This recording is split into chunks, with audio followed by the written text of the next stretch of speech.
प्यारे बच्चों, नवांकुर के डिजी लेसन्स में आप सभी का स्वागत है। आज हम पर्यावरण विषय में घर के बारे में पढ़ेंगे। जैसे घर कई तरह के होते हैं, मतलब ऐसे भी होते हैं घर। बच्चों, घर कई तरह से होते हैं। घास फूस मिट्टी के बने हुए घरों को हम झोपड़ी कहते हैं। जैसे और पानी पर जो घर बनते हैं उन्हें हम हाउस बोट कहते हैं। एक बहुत बड़ा हाउस बोट होता है, उसमें घर बने हुए होते हैं और वो पानी पर चलता है। इसी तरह से बर्फ़ से भी घर बनते हैं। पता है आपको, बर्फ़ से घर बनते हैं। और बर्फ़ से बने घरों को हम क्या कहते हैं? इग्लू कहते हैं। पता है ना आपको? नहीं पता? अब हम इस पार्ट में पढ़ेंगे। और बच्चों, ये तो आपको पता ही है, सीमेंट, लोहा, ईंट, गिट्टी से जो मजबूत घर बनते हैं, बहुमंजिला घर बनते हैं, पक्के मकान, उन्हें हम पक्के घर कहते हैं। और जैसे कपड़ों से घर बनाते हैं। कपड़ों से मतलब बहुत बड़े बड़े तंबू बनते हैं ना, जो आपने देखा होगा स्टेशन के बाहर या कहीं मैदानों में, या जो फसल काटने आते हैं वो लोग कपड़े से ऐसे घर बना लेते हैं, तो उसे उन्हें हम तंबू कहते हैं। इस तरह से बच्चों घर कई तरह से होते हैं। तो अब हम इसे पढ़ते हैं। इसमें बताया गया है, एक बच्चा है, ये बोल रहा है, मेरा नाम नसीम है, मैं श्रीनगर में रहता हूँ। कल से हमारे स्कूल में बहुत चहल पहल है। यह पूरे 7 दिनों तक रहेगी। जानते हो क्यों? क्योंकि हमारे स्कूल में कैंप लगा है। कैंप में जगह जगह से बच्चे आए हुए हैं, अलग अलग राज्य से। मैदान में टेंट लगाकर ही सबके रहने का इंतजाम किया गया है। देखिए बच्चों, चित्र में ये टेंट बना हुआ है ना, कपड़े से, बड़े बड़े वो कपड़े होते हैं वाटर प्रूफ, जिससे कि पानी अंदर नहीं जाता है। और उसमें डोरी बांध कर और कीला, बड़े बड़े कीला ठोक कर उन्हें बांध देते हैं, तो वो घर रहने जैसे हो जाते हैं, तो उन्हें घर ही कहते हैं। तो हमने स्कूल को खूब सजाया है। कुछ बच्चों ने कपड़ों की कतरन से झालर बनाकर उन्हें दरवाजे पर लगा दिया है। कुछ ने बादाम के छिलकों से पोस्टर बनाए हैं, क्योंकि वहाँ श्रीनगर में बच्चों बादाम बहुत होती है, तो वहाँ पर बादाम के छिलकों को डिजाइन के रूप में दे दिया गया है। और अपने यहाँ तो बादाम बहुत महंगी है, अब हम लोग नहीं लगा सकते ना। वहाँ के लोगों ने ये छिलके फोड़ करके और छिलकों से पोस्टर बना लिए हैं। और कहीं सूखे पत्तों और लकड़ी के बुरादे से रंगोली बनाई गई है वहाँ पर, क्योंकि जगह जगह से बच्चे आ रहे हैं, तो उनके स्वागत की तैयारी की गई है। चलिए आगे। आज कैंप का पहला दिन है, सब बहुत खुश हैं। सब बच्चे इकट्ठे हो गए। सब बच्चे जमीन पर गोला बनाकर बैठ गए। सबने अपना अपना परिचय दिया। सबने अपने अपने बारे में बताया कि वो कहाँ से आए हैं, कहाँ रहते हैं, क्या खाना पसंद करते हैं। और 6-7 दिन के लिए आए हैं, इसलिए अपने घर परिवार की मतलब फ़ोटो भी अपने साथ में लाए हैं। बारी बारी से बच्चों ने अपने बारे में परिचय दिया। सबसे पहले भूपेन के समूह की बारी आई। अब भूपेन ने अपना नाम बताया और कहा कि वह असम के मोलन गांव से आया है। असम राज्य से आया था, मतलब वहाँ पर चाय पत्ती बहुत होती है, जो हम लोग चाय पीते हैं ना, तो वहाँ चाय पत्ती बहुत होती है।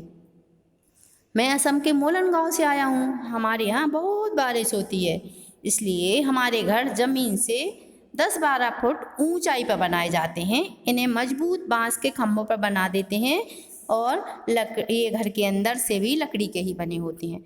बच्चों देखो, ये चित्र में मकान बनाया हुआ है ना, तो पहले तो जैसे अपने यहाँ कहते हैं ना, पक्के मकान बनाते हैं तो कहते हैं बीम उठा लो, मतलब वो सरिया गड़ा देते हैं और उसमें मसाला भरते हैं, गिट्टी विट्टी सीमेंट, इस तरह से ऊंचाई पर, बहुत ऊंचाई पर लकड़ी गड़ा देते हैं और उन्हीं लकड़ियों पर ये लोग मकान बना लेते हैं, इसी तरह से ऊंचाई पर, जिससे कि ये पानी अंदर ना जाए।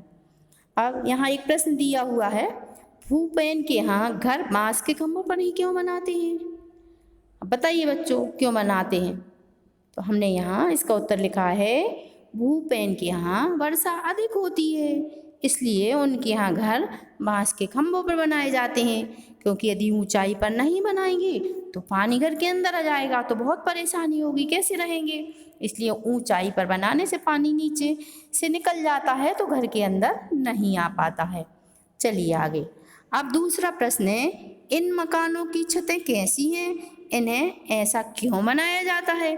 आपने देखा है ना, उन लकड़ी के मकानों की छतें ऐसी होती हैं कि दोनों तरफ से पानी निकल जाता है। प्लेन छत नहीं होती अपन अपने घर के जैसी प्लेन छत नहीं होती है, वो तो दोनों तरफ से ढलान रहती है कि पानी दोनों तरफ से निकल जाता है, रुकता नहीं है। तो इसका उत्तर हमने ये लिख दिया है, इन मकानों की छतें ढालू होती हैं, मतलब ढलान वाली। इन छतों पर पानी नहीं रुकता, दोनों साइड से पानी बह जाता है, रुकता नहीं है, तो नीचे भी नहीं आ पाता। चलिए अगला, इन मकानों में अंदर जाने का क्या तरीका है। तो बच्चों ये तो स्वाभाविक सी बात है कि लकड़ी का मकान है तो लकड़ी की सीढ़ी बनाई जाती होगी, है ना। तो हमने इसका उत्तर भी यही लिखा है, इन मकानों में जाने के लिए लकड़ी की सीढ़ियाँ बनाई जाती हैं। अगला है, रात के समय इन मकानों की सीढ़ी हटा देते हैं, क्यों। बच्चों ये टेम्परेरी सीढ़ी रहती है, मतलब लगा लो और हटा भी दो, परमानेंट नहीं रहती। जो हम लोग जो सीढ़ियाँ से ऊपर जाते हैं तो वो वाली सीढ़ियाँ नहीं रहती हैं, ये तो अस्थायी रहती हैं। जैसे आपने कभी देखा होगा आपके गांव पर या यहाँ पर भी कहीं भी लकड़ी की नसैनी बनती थी, तो नसैनी के सहारे ऊपर चढ़ जाते थे, है ना। तो वो नसैनी वाली स्टाइल में ही ये सीढ़ियाँ होती हैं। तो इसका उत्तर हमने ये बात लिखा है, जानवरों, चोरों आदि से बचने के लिए रात में सीढ़ियाँ हटा देते हैं। और बच्चों यदि सीढ़ियाँ नहीं हटाएंगे तो रात को जानवर, चोर आदि अंदर चले जाएंगे तो नुकसान होगा ना, इसलिए ये सीढ़ियों को हटा दिया जाता है।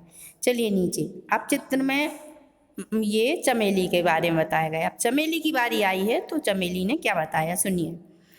तो इस चमेली बता रही है, मैं मनाली से आई हूँ, जो एक पहाड़ी इलाका है। हमारे यहाँ बारिश बहुत होती है और बर्फ़ भी पड़ती है। जब ठंड ज़्यादा हो जाती है तब धूप में बैठना अच्छा लगता है। हमारे मकान पत्थर या लकड़ी से बनते हैं, तो जब ठंड होती है तो सभी को बैठना अच्छा लगता है ना, धूप में ही अच्छा लगता है ना। आप स्कूल भी आते हो तो क्लास में ठंड लगती है तो आप लोग बोलते हो मैम चलो धूप में क्लास लगा दो, है ना। तो धूप में बैठना तो सभी को अच्छा लगता है, तो ये धूप का बता रही है। अब चलिए, यहाँ भी कुछ प्रश्न दिए हुए हैं। यहाँ है, चमेली का घर किस इलाके में है। इसका उत्तर है, चमेली का घर पहाड़ी इलाके में है। दूसरा है, चमेली और भूपेन के मकानों की छतों में क्या समानता है। तो बच्चों, चमेली और भूपेन के मकानों की छतें दोनों की ही ढलान वाली हैं, दोनों ही ढलान है, मतलब वो पत्थर से भी बनाई गई हैं, तब भी दोनों तरफ से ढलान किया गया है कि दोनों तरफ से पानी निकल जाता है, पानी नहीं ठहरता है ना। चलिए नीचे, ऐसी छतें इन इलाकों में कैसे मदद करती हैं। तो बच्चों, पानी निकल जाएगा तो रुकेगा नहीं पानी, यही मदद हुई। तो हमने इसका उत्तर ऐसा लिखा है, ऐसी छतों पर पानी व बर्फ ठहरता नहीं है, ठीक है ना। चलिए अब आगे, मिताली और अनुज ने बताया। मिताली और अनुज दिल्ली से आए हैं। उन्होंने सबको दिल्ली की तस्वीरें दिखाई। एक तस्वीर में ऊंची ऊंची इमारतें देखकर भूपेन बोला, अरे इतने ऊंचे मकान, इनमें ऊपर तक कैसे चढ़ते हो। क्योंकि भूपेन ने ये मकान देखे ही नहीं थे, है ना, उसने देखे ही नहीं थे बहुमंजिला मकान।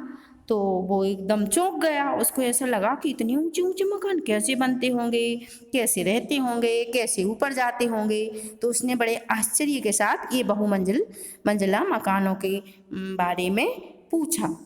तो अब उसने बताया होगा कि हम कैसे चढ़ते हैं और कैसे रहते हैं, क्या करते हैं, बताते हैं सब अपने अपने बारे में। चलिए आगे। अब यहाँ एक प्रश्न है, बहुमंजिला मकानों में ऊपर कैसे चढ़ते हैं। ये भूपेन के प्रश्न का जवाब भी हो जाएगा। तो ये उत्तर है, बहुमंजिले मकानों में लिफ्ट से चढ़ते हैं, लिफ्ट लगी होती हैं तो उनसे जल्दी से चढ़ जाते हैं। लिफ्ट लाइट से चलती हैं बच्चों, बिजली से चलती हैं, स्विच दबाया, स्विच ऑन किया, लिफ्ट चालू, नंबर दबा दिया, हमें किस उस पे जाना है, फ्लोर पे, मतलब किस मंजिल पर जाना है, तो वहाँ जाके हम लिफ्ट से बाहर निकल आते हैं ना। आप भी लिफ्ट में बैठे होंगे, गए होंगे, आजकल तो आम बात है लिफ्ट में जाना, तो आप ज़रूर गए होंगे, आपने ज़रूर देखी होगी, है ना। चलिए आगे।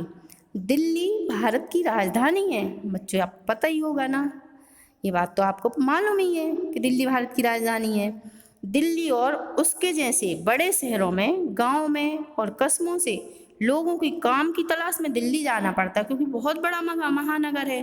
जो बेरोजगार लोग हैं और गांव क्षेत्रों से बहुत सारे लोग जो बेरोजगार हो हैं, मतलब तो उन्हें काम ढूंढने के लिए वो महानगर में ही जाते हैं, तो दिल्ली जाते आते रहते हैं। ये लोग अक्सर शहर में बस जाते हैं। यहाँ रहने वाले लोग ज़्यादा हैं और जगह कम है। अब सभी लोग वहीं जाएंगे तो जगह तो कम पड़ेगी ही, है ना। तो बहुत लोगों के पास मकान ही नहीं होते, उन्हें झुग्गी झोपड़ियों में रहना पड़ता है। और कई लोगों के पास झुग्गी झोपड़ी भी नहीं होती, वह लोग जहाँ भी जगह मिल जाती वहीं सो जाते हैं। सड़क पर, फुटपाथ पर, रेलवे स्टेशन पर, जहाँ उन्हें जगह मिलती है, मैदान कहीं भी, मैदान तो होते ही नहीं है। वाकई शहरों में घर की बहुत बड़ी समस्या होती है। अब चलिए बच्चों, अब कांसी नाम ने बताया, क्या बताया, मैं राजस्थान के एक गांव से आया हूँ। हमारे यहाँ बारिश बहुत कम होती है और गर्मी खूब पड़ती है। हम लोग मिट्टी के घरों में रहते हैं। घरों की दीवारें बहुत मोटी होती हैं। इन दीवारों को मिट्टी से लीप पोत कर सुंदर बनाया जाता है। छतें कटीली झाड़ियों से बनी होती हैं। तो बच्चों, राजस्थान में बरसात कम होती है, हम जानते ही हैं, है ना। और दीवारें बहुत मोटी, और वहाँ गर्मी बहुत पड़ती है। और दीवारें मोटी इसलिए बनाई जाती हैं क्योंकि तेज़ धूप से वो गर्म ना हो, गर्मी कम लगे, इसलिए वहाँ दीवारों को भी मोटा बनाया जाता है ना। चलिए आगे। इसी तरह सभी टोलियों ने अपने अपने बारे में बताया और परिचय के बाद रंगारंग कार्यक्रम हुआ। बच्चों ने तरह तरह के नाच किए, अपनी अपनी भाषा में लोकगीत सुनाए। जो जहाँ से आए थे उन्होंने अपनी अपनी भाषा में सुनाए। सबने इलायची और बादाम डला हुआ कहवा पिया। बादाम चाय और कहवा पिया, बहुत मज़ा आया। शाम को हम सब डल झील घूमने गए। डल झील बहुत अच्छी जगह है बच्चों। वहाँ हमने एक हाउस बोट देखी जो कि पानी पर चलती है। शिकारे में बैठे, कुछ बच्चों ने चप्पू भी चलाया। चारों तरफ नीले नीले पहाड़ और बीच में चार चिनारी। देखिए बच्चों, यहाँ बने हुए हैं ना, ये हाउस बोट है ये, है ना। और इसमें डल झील घूमने जा रहे हैं बैठ कर, ये है ना। अब चलिए नीचे, यहाँ फिर कुछ प्रश्न दिए हुए हैं, जैसे हाउस बोट दूसरे घरों से अलग है कैसे। तो इसका उत्तर है हाउस बोट पानी में रहते हैं, इसलिए ये अन्य घरों से अलग होते हैं। दूसरा प्रश्न है, क्या तुम ऐसे घरों में रहना पसंद करोगे और क्यों करोगे। तो चलिए बच्चों, इसका उत्तर हमने ये लिखा है, हाँ, हम ऐसे घरों में रहना पसंद करेंगे क्योंकि ऐसे घरों में हमें अपने घरों जैसी ही सुविधा मिलती है, इसलिए हमें ये घर अच्छे लगेंगे। हम इन घरों में रह सकते हैं, है ना, रह सकते हैं ना। चलिए अब आगे, यहाँ बच्चों कुछ जोड़ियाँ दी हुई हैं। ये कुछ जो हमने अभी पढ़ा है ना कि घर कितने प्रकार के होते हैं, तो ये घर के चित्र बने हुए हैं बच्चों, और वहाँ नाम लिखे हुए हैं कि कौन से नाम लिखना है कि ये घर, इस घर को हम क्या कहते हैं। जैसे पहले लिखा हुआ है ये तो बर्फ़ का घर है, तो हम इसे इग्लू बोलेंगे, तो हमने इसको इग्लू से मिला दिया है। दूसरा, ये पानी में हाउस बोट है तो हाउस बोट से मिला दिया है। तीसरा, बहुमंजिला मकान है। और चौथा तंबू है। और पांचवा है ना झोपड़ी है। तो इस तरह से ये जोड़ियाँ मिला दी गई हैं। तो बच्चों, जो हमने यहाँ जोड़ियाँ मिलाई हैं और जितने सारे हमने प्रश्न लिखे हुए हैं, उन सभी के उत्तर आपको अपनी कॉपी पर लिखना है, फेयर कॉपी पर लिखना है, ठीक है। आप लिखना बहुत अच्छे से, और ये जो आपसे चित्र बन सके, जो भी आपको सरल लगे, आप उन चित्रों को भी बनाना अपनी कॉपी पर और कलर करना, ठीक है। चलिए अब ये पाठ यहीं समाप्त हुआ। अगले वीडियो में अब हम फिर मिलेंगे। धन्यवाद।